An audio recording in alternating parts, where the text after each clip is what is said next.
Bom, boa noite, pessoal. Hoje é dia 10 de junho de 2025. Vamos começar mais um encontro aberto do grupo de estudo Ecologia e Marxismo, né? E recebendo, né, mais uma vez, o Eduardo Sabarreto, né, aqui no nosso grupo, e dessa vez, né, uma atividade especial que é o lançamento, né, de Pequeno Guia para a Crítica Ecossocialista do Capitalismo, o último livro escrito pelo Eduardo. Depois, Eduardo, manda um link, né, para a gente botar nos grupos da editora, para o pessoal poder adquirir o livro. E aí eu quero, antes de mais nada, né, agradecer publicamente ao Eduardo por ter me dado a honra de escrever a contracapa do livro, né? Fiquei muito feliz, né? A honra foi minha. Fiz em tempo recorde, né, Eduardo? Aí você me pediu uns 2 dias depois, eu te mandei, foi alguma coisa assim. Pela empolgação mesmo com o convite, né? E aí, rapidamente, só dizer assim, tem muita gente, eu estou percebendo aqui que tem bastante gente que está vindo pela primeira vez, né, participar de uma atividade do grupo de estudo. Aí eu quero só falar rapidamente que o grupo de estudo se reúne toda terça-feira, às 19 horas. Uma vez por mês, a gente faz um encontro aberto, como esse aqui, né, que a gente divulga o link, manda lá para aquele grupinho de Zap. E agora, nas outras terças-feiras, a gente tem as atividades com os membros. Então, queria só anunciar que na próxima terça a gente faz o nosso encontro dedicado à análise de conjuntura. Na outra terça, a gente faz o encontro dedicado ao debate programático, né? E aí, para frente, depois eu divulgo melhor, né? E para participar do grupo de estudo, a gente pede uma contribuição mensal de qualquer valor, né, a partir de R$ 1, ali no Apoia-se, né? Hoje, essa contribuição tem a importante tarefa de impedir que entrem, né, os hackers, os bolsonaristas no nosso grupo, porque ao se inscrever no Apoia-se, as pessoas têm que se identificar, né? Isso protege a gente. Então, pessoal, sem mais delongas, passar a palavra ao nosso convidado, Eduardo. Fica à vontade, Eduardo. Sabe que aqui, né, quem manda é o debatedor, né? Fala o tempo que quiser, conduza da maneira que você preferir. Pois é, né? A gente nem tinha combinado o tempo de fala, mas eu acho que eu não vou gastar muito tempo, não. Eu quero agradecer, claro, né, o convite para lançar o livro. Eu sou um péssimo divulgador do meu próprio trabalho, mas o Renato tem, tem sido muito generoso em várias oportunidades acabar assumindo esse papel no meu lugar, né? Poxa, é claro que na hora que eu estava pensando quem que eu ia chamar para escrever a contracapa, seu nome foi literalmente o primeiro a me vir à cabeça, e então a satisfação é minha de ter lá umas palavras suas no livro. A história desse livro, eu acho que eu vou começar por isso, né, uma espécie de biografia do livro. Ela é interessante porque eu não planejei escrevê-lo, na verdade. Eu estava quieto no meu canto, e o Henrique Novaes, que é, enfim, a grande cabeça por trás da editora Lutas Anticapital, entrou em contato comigo e falou: Eduardo, pô, o tema está cada vez mais quente, né? Com perdão do trocadilho involuntário, o tema está cada vez mais quente e a gente está querendo lançar alguma coisa, e está querendo lançar uma coisa que tenha um formato de bolso. Você não tem nada aí mais ou menos alinhavado, não, tal. E eu estava super atolado com outros compromissos também de escrita que eu tinha assumido, e meu primeiro impulso foi dizer que não. Aí perguntei, pô, em quanto tempo você precisa? Ele falou, 40 dias dá para você? Caralho, acho que não dá, acho que 40 dias não dá, mas eu vou tentar. Aí eu fui atrás de materiais que eu já tinha pronto, né? Porque a proposta era essa, né? Já ter alguma coisa pronta que fosse rapidamente adaptável. E por uma obra do acaso, uma sorte, eu tinha coisas que encaixaram muito bem, e aí o que eu tinha 40 dias para fazer, eu acabei fazendo em 4. E acho que eu consegui adaptar bem o material que eu tinha pronto para o propósito que era o do livro, né? Que era o de ser um texto de popularização mesmo do debate. Né? Eu já vinha fazendo esse esforço, né? O meu primeiro livro é um livro muito árido, eu acho, é um texto de tese, de doutorado. Ele tem aquela forma mais quadradona, né, do texto do texto acadêmico, tal, e acho que tem uma contribuição importante ali, mas é de uma leitura mais difícil, mais pesada. Aí, no livro que eu lancei na sequência, já acho que foi um passo à frente nesse esforço de popularização, na medida em que ali eu acho que eu consigo me comunicar com marxistas fora da economia, digamos assim, né? Que é uma coisa que talvez o meu primeiro livro não faça tão bem. E nesse terceiro livro, eu acho que eu consegui dar um passinho a mais também nesse esforço de popularização, e acho que ali eu consigo me comunicar, inclusive, com um público mais leigo, assim, não exatamente um público que precise ter um acúmulo prévio marxista ou até mesmo sobre o tema. Né?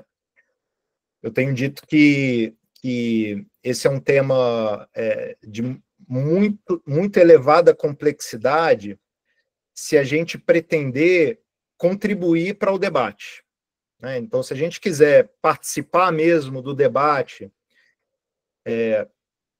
da ciência climática, do marxismo, da ecologia marxista, o custo de entrada é alto, né? Tem um volume de coisas que a gente precisa ler, entender e se apropriar e manejar, que é um volume muito grande e um volume de elevada complexidade. Mas, ao mesmo tempo, e isso, infelizmente, afasta as pessoas, e é natural que afaste. Mas, ao mesmo tempo, eu tenho defendido a ideia de que, para entender o debate, o custo de entrada é consideravelmente mais baixo. Uma coisa é você ter o acúmulo para contribuir para o debate, para fazer ele avançar. Outra coisa é você ter um acúmulo para entender o que está sendo dito e para entender os aspectos mais importantes, mais decisivos do que está sendo dito, as implicações, as consequências mais importantes. Aí, eu acho que dá para fazer esse esforço com investimento pessoal, né, de tempo, e de horas de leitura, de estudo e de dedicação, um investimento consideravelmente mais baixo. É nisso que eu estou apostando, na verdade, num livro como esse. Então, ele vai ter uma primeira parte que não é o filé mignon do livro, não é a mensagem principal do livro, mas tem uma primeira parte que é de fundamentos teóricos, né? Que não dá para dispensar, não dá para dispensar. Ali eu vou, da maneira mais resumida que eu já consegui fazer, eu estou sempre refazendo, revisitando esse esforço, né, de apresentar de maneiras diferentes a mesma coisa, mas ali está, da maneira mais resumida que eu já consegui fazer, a apresentação do que seria, ou do que eu entendo como sendo a crítica ecológica da sociedade capitalista. Né? A crítica que é formulada por inúmeras cabeças naquilo que a gente chama de ecologia marxista. Né? Uma crítica que nos permite entender que a sociedade capitalista não apenas tem sido destrutiva, mas ela não pode não ser destrutiva. É uma crítica que nos arma, nos municia de um entendimento da inviabilidade ecológica da sociedade capitalista. E isso já é um passo importante, eu diria até suficiente para nos inocular contra qualquer tentação de qualquer coisa que seja capitalismo verde, ou mesmo que flerte com capitalismo verde, né? A partir do momento que a gente tem o entendimento, o convencimento consistente de que essa sociedade é inviável ecologicamente, qualquer tipo de proposição prática que não extrapole os limites dessa sociedade está fadada ao fracasso. É tão simples quanto isso. Agora, se a gente tem um diagnóstico contundente como esse, né, definitivo como esse, é claro que precisa ter um esforço subsequente de extrair as devidas consequências práticas desse tipo de entendimento, né? Não é incomum que a gente encontre diagnósticos razoavelmente rigorosos, bem fundamentados, críticos, que quando passam à discussão prática, acabam produzindo um descompasso tremendo, né, entre o mapeamento dos desafios e o que se propõe do ponto de vista prático para fazer frente a esses desafios, para enfrentar esses desafios. Portanto, o principal propósito do livro nessa pegada de popularização, não fugir de tal tarefa, né, de extrair, ou de procurar extrair efetivamente as consequências práticas, e claro que no caminho para fazer isso, a gente acaba sendo obrigado a cotejar criticamente o que se tem dito, né, de um ponto de vista prático, o que se tem feito de um ponto de vista prático. Antes de entrar em um outro detalhe desse esforço, deixa eu só comentar um outro ponto da biografia do livro, digamos assim, né? Eu faço parte de um grupo de pesquisa relativamente grande da UF, Universidade Federal Fluminense, um grupo chamado NIEP-Marx, Núcleo Interdisciplinar de Estudos e Pesquisas em Marx e o Marxismo. Tem muita gente da economia, mas tem inúmeros outros camaradas de vários outros cursos. E nós organizamos anualmente um evento. Em anos ímpares, ele tem o caráter de um colóquio internacional, e nos anos pares ele tem o caráter de um curso de extensão. E em 2018, logo quando eu entrei na UF, eu fui colocado em uma das mesas desse nosso evento anual, que estava assumindo o caráter de curso de extensão. E eu fiz o tipo de fala que eu costumo fazer, que eu venho fazendo desde então, né? Uma fala meio sem anestesia, né? Eu não sou muito de dourar a pílula na apreciação das dificuldades que são iminentes, dos riscos, dos impactos iminentes e das alternativas reais que vão se desenhando por um lado e sendo destruídas por outro lado. Então eu fiz esse tipo de fala. E ela foi muito mal recebida. Inclusive, colegas próximos foram muito refratários ao conteúdo da fala, e por um motivo mais ou menos comum a todas as objeções que eu recebi, que eu escutei. Essas objeções basicamente se resumiam ao receio de que falas desse teor seriam tremendamente desmobilizadoras, né? Elas seriam muito mais... seria uma fala muito mais incitadora de uma paralisia do que uma convocação a uma ação urgente, né? Naturalmente, não é com esse tipo de posição que eu me alinho, a minha pretensão é exatamente a outra, mas esse tipo de recepção com o qual eu me deparei lá em 2018 me revelou a necessidade de fazer uma rejeição mais explícita do fatalismo, né? De um fatalismo pessimista, né? Derrotista. E esse é um esforço que eu venho fazendo desde então, principalmente nas minhas eventuais intervenções, né, no debate público, mas mais recentemente também, inclusive, em forma escrita.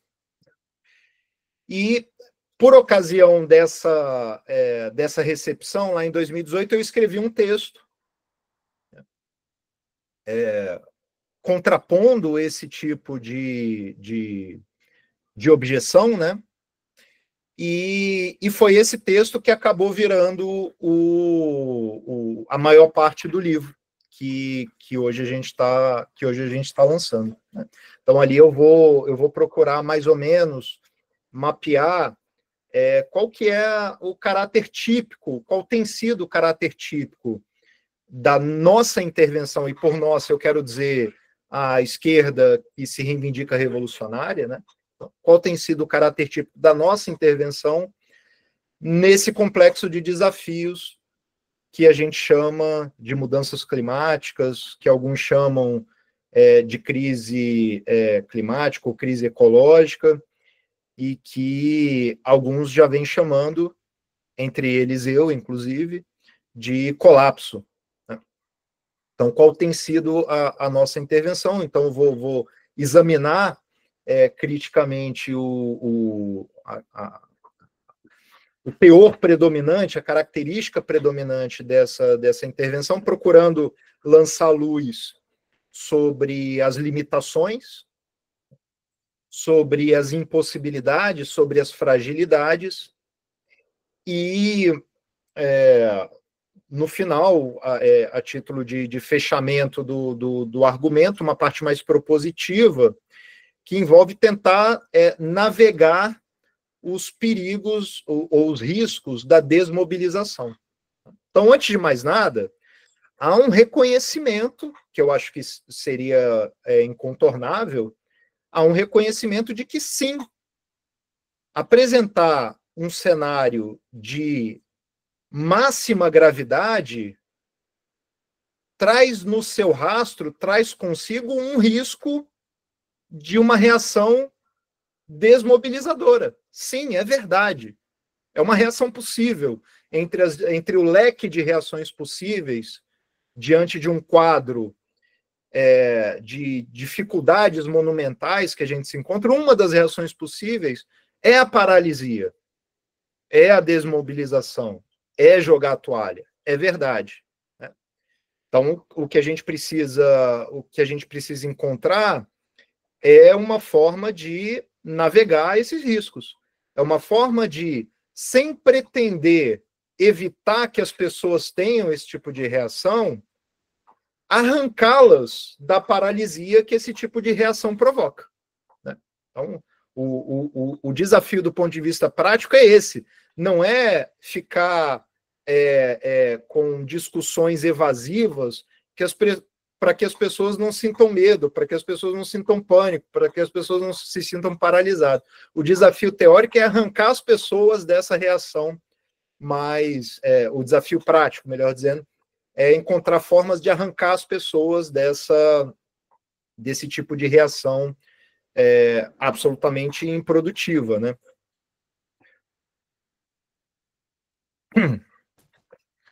Para não ficar indo ponto a ponto do livro, porque eu acho que isso subverte os objetivos desse encontro aqui, eu vou tentar apresentar a ideia básica de uma maneira mais, digamos, genérica, tá? De certa forma, para provocar a curiosidade da leitura. Então, a forma que eu tenho encontrado de apresentar as motivações para o livro e o curso que o raciocínio segue é a seguinte. E aí, eu sei que vocês já receberam o Luiz Marques aqui em algumas oportunidades, né? Tem gente nova aqui, mas tem gente que já participou dos encontros com o Luiz Marques, já viu coisa dele em outras situações, e eu posso me aproveitar das contribuições dele para lembrar o seguinte: o Luiz Marques, ele fala com aquela voz, né? aveludada, tranquila, sóbria, né?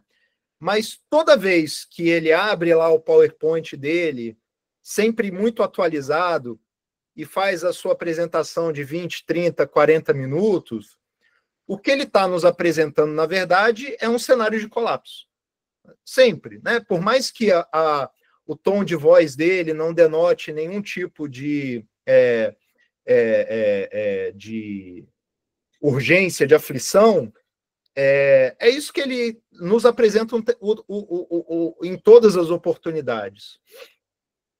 E o que o cenário que ele constantemente nos apresenta, o que esse cenário me informa é que o que está em curso é um processo acelerado de futuros possíveis. Eu venho insistindo que o colapso ele já está em curso, mas ele não se apresenta ainda com toda a evidência no tempo presente. Aqui e acolá ele está dando sinais cada vez mais frequentes e mais intensos de que ele está ocorrendo. Mas ainda de maneira episódica. Por que, então, eu afirmo que ele já está em curso? Por causa disso que eu acabei de dizer, porque já está em curso uma destruição acelerada de futuros possíveis. Admitir isso não implica sermos deterministas, né? Não implica a suposição de que estamos destinados a um futuro singular e inexorável. Não é isso que eu estou dizendo. O que eu estou dizendo é que o rol de possibilidades do que vai acontecer daqui para frente está se estreitando. Futuros que um dia estiveram dentro do rol de possibilidades já foram dilapidados, já foram destruídos. Então, esse estreitamento do conjunto de futuros possíveis é a marca, no momento, do processo de colapso em curso. E dizer que o rol do possível está se estreitando é dizer, ao mesmo tempo, que o rol do impossível está se alargando. O campo de impossibilidades está se alargando. E se isso é verdade, admitir esse processo em movimento exige de nós concluir, frequentemente, em diversas circunstâncias, o seguinte: por aí não dá mais. Estou falando de maneira genérica, tá? Porque entrar em casos específicos singulares me tomaria um tempo que vai consumir o nosso encontro todo aqui. Mas, frequentemente, eu, certamente o Luiz Marques, certamente outros, se veem obrigados a concluir, essa via aqui, um dia foi possível. Não é mais. Por aí não dá mais. O que acontece quando a gente diz por aí não dá mais? As pessoas escutam, não dá mais. Percebem a diferença? Uma coisa é dizer por aí não dá mais. Outra coisa é dizer não dá mais. Tá? E as pessoas escutam não dá mais, e o que elas concluem? Então não tem nada mais a ser feito. E quando elas concluem que não tem nada mais a ser feito, como elas reagem diante do mensageiro, digamos assim? Elas vão dizer, frequentemente, de novo, de maneira genérica, né? Elas vão dizer: o que você está me dizendo? Que a minha luta não vale de nada? Minha luta legítima, que está olhando para urgências que não podem ser abandonadas?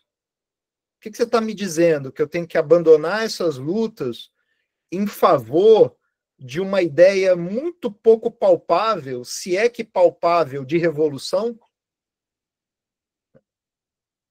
E aí, quando a reação é essa, tudo que foi dito, a validade de tudo que foi dito é questionada. Né? Porque simplesmente, e trata-se de uma reação legítima, tá certo? Simplesmente as pessoas não querem ser confrontadas com a apresentação de certos limites absolutos. Por quê? Porque isso provoca um sentimento de desilusão, né? No sentido muito literal da palavra, tá certo? Se a pessoa se vê convencida do que está sendo dito, ela é obrigada, ela se vê na obrigação de questionar, né, certos entendimentos, certas ambições, certos investimentos em termos de energia militante que ela vem fazendo, sei lá há quanto tempo. Depende da história de cada um. Então, é uma conversa muito difícil. E o que eu fui percebendo ao longo do tempo é que o antídoto para isso não é reafirmar abstratamente o imperativo de um processo revolucionário. Eu, de fato, entendo como um imperativo. Tá? Se eu estou convencido da inviabilidade ecológica da sociedade capitalista, então, com qualquer pretensão de um futuro de sobrevivência, de um futuro sustentável, requer a superação dessa sociedade. Então, um processo de ruptura revolucionária é um caminho que, enfim, incontornável. Então, eu efetivamente acho que a alternativa revolucionária ela precisa ser afirmada, defendida, enfatizada, etc. Mas isso tem que ser feito de tal forma que as pessoas percebam que, em absoluto, não é necessário abandonar os terrenos em que elas lutam, os espaços em que elas lutam. Então, o que a gente precisa, o nó que a gente precisa desatar, ou a aparente desconexão que a gente precisa dissolver, é a desconexão entre as lutas mais imediatas, direcionadas a propósitos mais imediatos, mais urgentes, e a política revolucionária. O que a gente precisa é encontrar um meio de fazer política revolucionária dentro das lutas que já são travadas. E não convocar as pessoas a abandonar essas lutas para fazer política revolucionária fora delas. Eu acho que esse é um caminho pouco fecundo.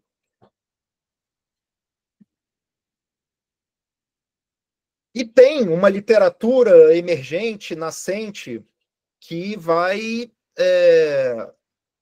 explorar esse desafio teórico de dar consequências práticas viáveis para um diagnóstico de colapso.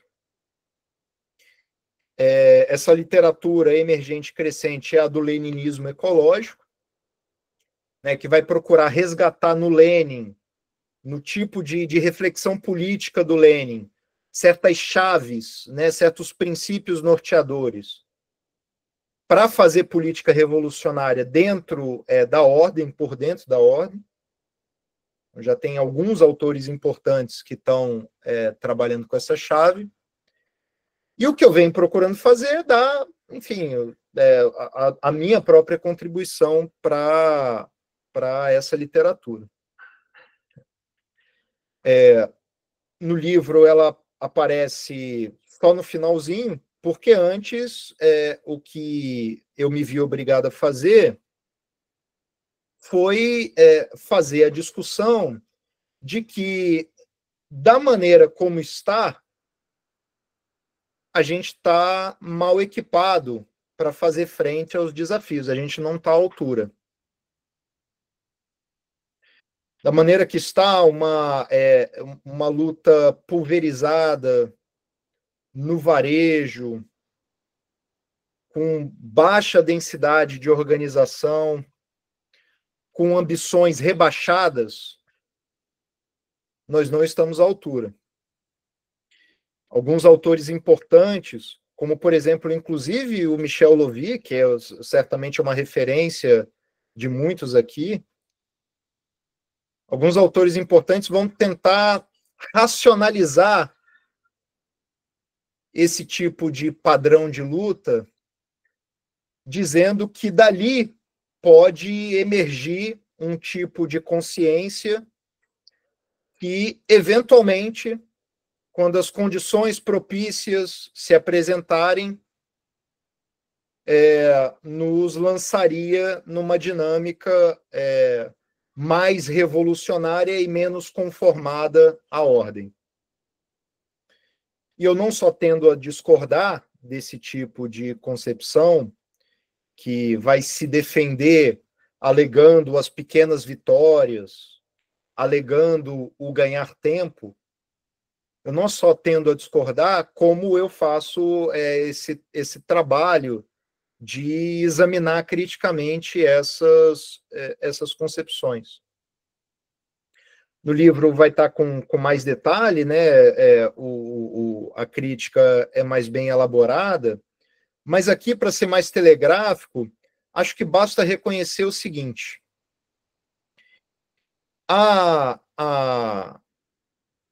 constituição de uma nova forma de sociabilidade que não só supere a sociedade capitalista, mas, além disso, reúna as melhores condições possíveis para a sobrevivência humana, né, a partir das ruínas que a gente vai herdar da sociedade capitalista, reúna as melhores condições possíveis para, eventualmente, quiçá, né, serem restabelecidas as possibilidades de emancipação de uma sociedade do tempo livre. Essa finalidade de superação de uma sociedade, de constituição de uma outra, talvez seja a finalidade mais complexa e mais monumental já formulada pela humanidade. Não é pouca coisa. Às vezes a gente fala, né, de maneira meio displicente de um outro mundo possível, de um processo de superação, de um processo revolucionário.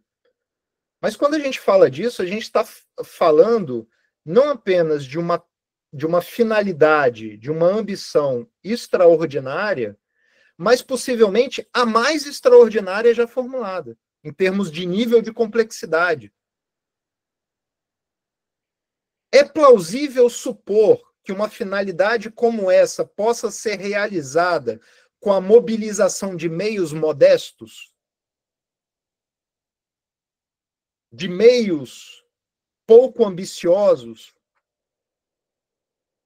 apostando na espontaneidade, apostando no acaso, apostando na zona de incerteza que pode eventualmente nos surpreender positivamente? Pode até acontecer, tá certo? Mas essa não é exatamente uma linha de ação das mais recomendadas, dado os níveis de urgências com os quais nós somos confrontados. Então, para um tipo de finalidade de imensa complexidade a qual a gente está se propondo, nós temos que divisar e mobilizar meios igualmente extraordinários, em termos de escala, de densidade de organização, de abrangência de influência, de ambições. Inclusive de disposição ao sacrifício, eu diria.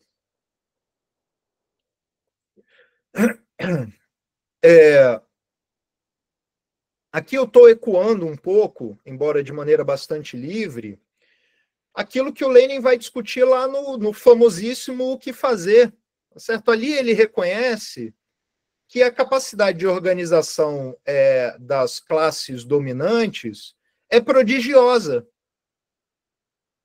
E o que ele vai fazer ao reconhecer isso é dizer, contra esses prodígios de poder, de organização, a classe trabalhadora tem que contrapor os seus próprios prodígios de organização.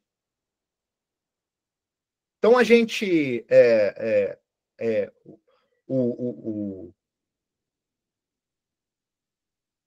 o prodígio que a gente tem que buscar constituir, buscar alcançar, é o prodígio de organização, não exatamente o prodígio dos números. Né? Às vezes a gente cai vítima da tentação de supor que a gente precisa antes ser maioria para, enfim, desatar o processo de ruptura revolucionária. Quando, na verdade, a gente só pode se tornar maioria em meio a um processo revolucionário. Então, a tarefa monumental que está diante de nós não é exatamente de fazer os números monumentais, mas é o de constituir uma organização monumental, uma capacidade de organização monumental. Primeiro, porque as pequenas vitórias elas são atropeladas, mesmo quando elas acontecem, elas são atropeladas pelo rolo compressor do capital e do seu ímpeto destrutivo. E segundo, porque essa ideia de ganhar tempo tampouco é mais pertinente. Não há mais tempo para se ganhar tempo. A coisa já está acontecendo, já está na nossa porta. Então, para fechar, toda a parte propositiva, que nesse livro ainda não está plenamente desenvolvida, mas eu estou caminhando nessa direção. Né? A parte propositiva vai reconhecer que as lutas que nós já travamos não podem ser abandonadas. A gente não escolhe as lutas. A gente não desenha as lutas ao nosso gosto, ao nosso bel prazer. A gente trava as lutas que são requeridas pelos desafios que a realidade lança na nossa cara o tempo inteiro. As urgências que nos assediam. Então, a pergunta decisiva não é, então, quais lutas a gente tem que travar e quais não tem que travar. A pergunta decisiva diz respeito ao como travá-las. Aí que reside uma possibilidade de fazer política revolucionária dentro da ordem. Como os comunistas, como os revolucionários integram essas lutas? Eles não integram essas lutas simplesmente admitindo, pelo seu valor de face, as finalidades imediatas dessas lutas. Como se fosse possível, por meio dessas lutas, criar um capitalismo melhor. Frequentemente, até mesmo o mínimo que é reivindicado nas diversas lutas que nós travamos, não é realizável na sociedade capitalista.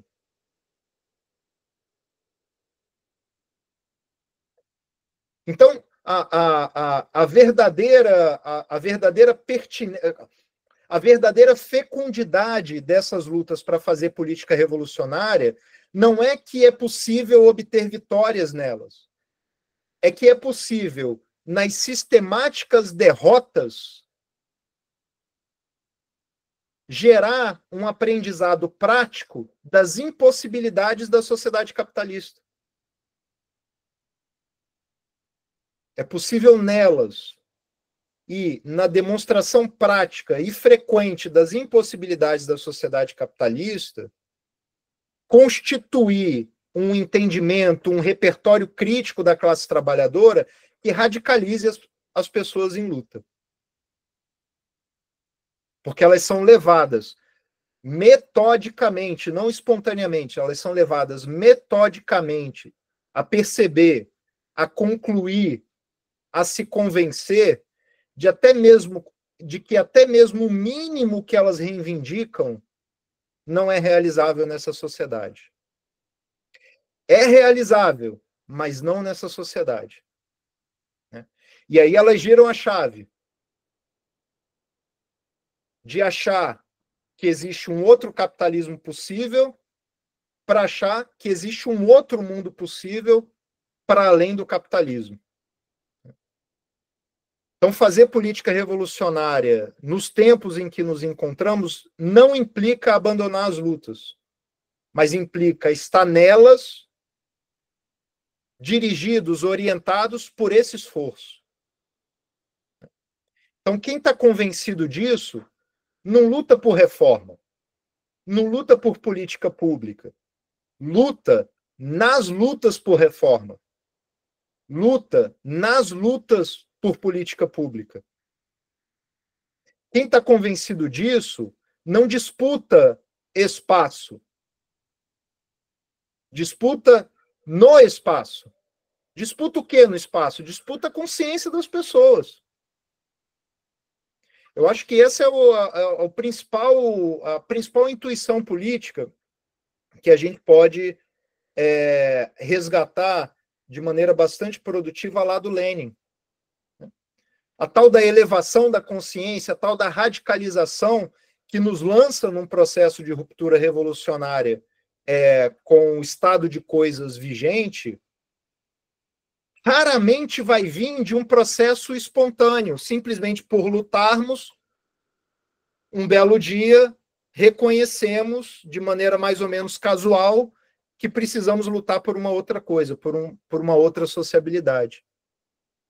O que o Lenin está o tempo inteiro nos dizendo é que isso precisa ser construído, constituído ativamente. E é isso que é fazer política revolucionária em meio às lutas não revolucionárias. Como eu disse no livro, esse tipo de concepção está só ensaiado, mas acho que já tem ali um bom par de primeiros passos para a gente começar a fazer essa discussão coletivamente. Acho que é isso, Renato.